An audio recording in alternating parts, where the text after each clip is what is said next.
So once again, I'm always telling you to read your Bible, read your Bible. If you want a good Lenten penance, by the way, start reading your Bible. We Catholics are afraid of the Bible.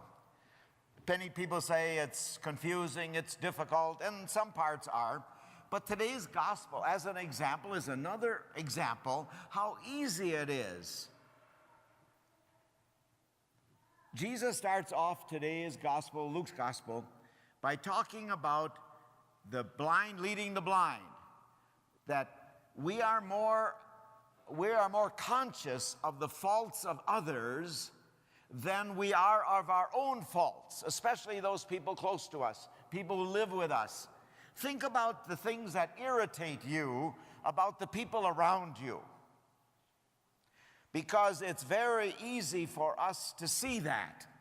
That's the beam in our eye, because we see the faults of others, but we don't see the things in us that irritate them. That's the splinter. And especially look at the things in your life that irritate you, especially that irritate you a lot, that trip your trigger, because that's a sign of something deep within us that's causing that kind of a reaction. Because many times the faults in others that irritate us are the very faults within us that we don't want to admit. So that's how the gospel starts off. Isn't that practical? But then Jesus gets into the idea of speech and action. Actions speak louder than words. And he talks about the good tree bearing good fruit, the bad tree bearing bad fruit. The old saying, apple doesn't fall too far from the tree, like father, like son, like mother, like daughter. That's what we're talking about. Now we're in the 6-week series, and we're trying to talk about growing in the Lord. That's the whole purpose of Lent. That we look at ourselves and we see what needs to be changed in us, that we might grow in the Lord. As I said already, that we've come up with 7 words that we'd like to unveil throughout the 6 weeks of this series until Palm Sunday. And then that's going to form something new in our lives and in our parish.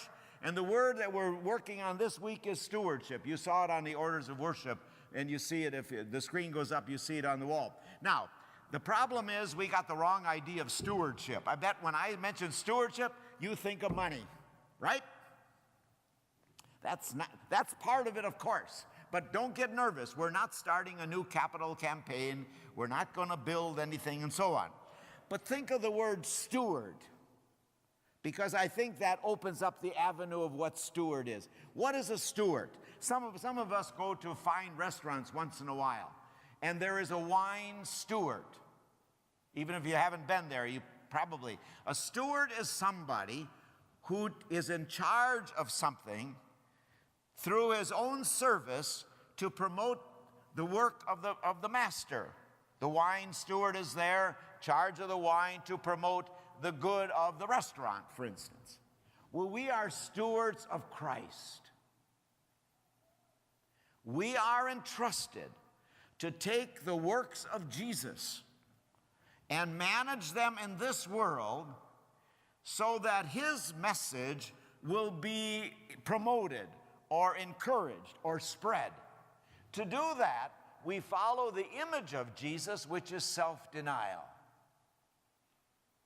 And this is all wonderful because it opens up our thoughts for Wednesday is Ash Wednesday. But remember, in the Lenten penances that we're thinking about, I hope, don't go back to the old ones you've always done. Think about something new. Think about some area in your life that you need to change so that we could produce better fruit, that we would be better stewards of the unselfish love of Jesus in the world. Now, think about, we've all had good experiences in life and bad experiences. But think about your heart. Just pretend that your heart has 2 chambers. I know it has 4, but just pretend. One chamber is your savings account. The other is your junk drawer. Now, we've all had experiences in life, good and bad. And the good experiences we put in the savings account. Many of us take the bad experiences and we put them in the junk drawer and we keep them there. Because if you have a junk drawer in your kitchen, for instance, I bet you never empty it. And that's what we do with our heart. So first of all, during this Lenten season, as we want to grow in the Lord, empty your junk drawer. Let go of all of those negative, bad experiences that I suspect we all have endured sometime in life. Don't carry them with us. Especially if you're angry with somebody, or you're not talking to somebody, or you've been hurt by someone, you remember it.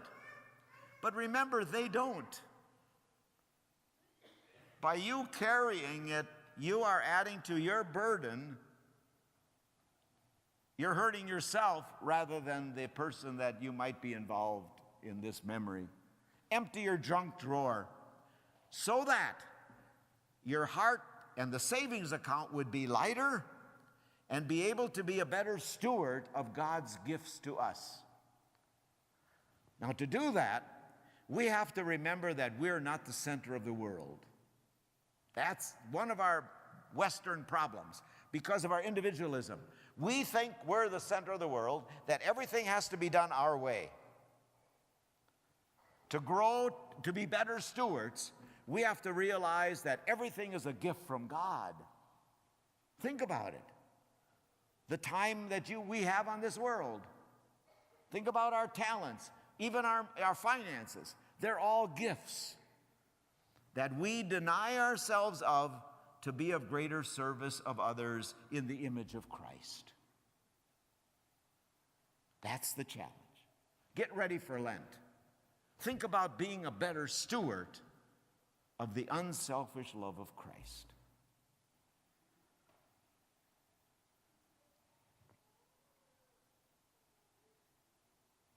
And now, to exemplify that, I'd like all of you to take out your smartphones, even if they're not too smart. Look up at the screen. All during the 6 weeks, we're going to take surveys. So if on your smartphone, if you would go into mysaintelizabeth.com, that's our parish website. Hopefully you have that already on your phone. It's mysaintelizabeth.com. Scroll down to survey, and then click on that when you're ready. And the survey today, based on our stewardship, is, Matt, are you ready to transfer? Maybe you're ahead of us. The question is, I deny myself in order to give to others. Frequently, seldom, or never. If you would settle on one of those options, and then we'll show you the results after communion. I deny myself. There it is, kind of fine print. I deny myself in order to give to others, frequently, seldom, or never. Thank you for watching this week's homily here at St. Elizabeth Ann Seton. We invite you to join us for liturgy any weekend that you might be in the area. You can contact us at mysaintelizabeth.com or on Facebook. Thank you very much.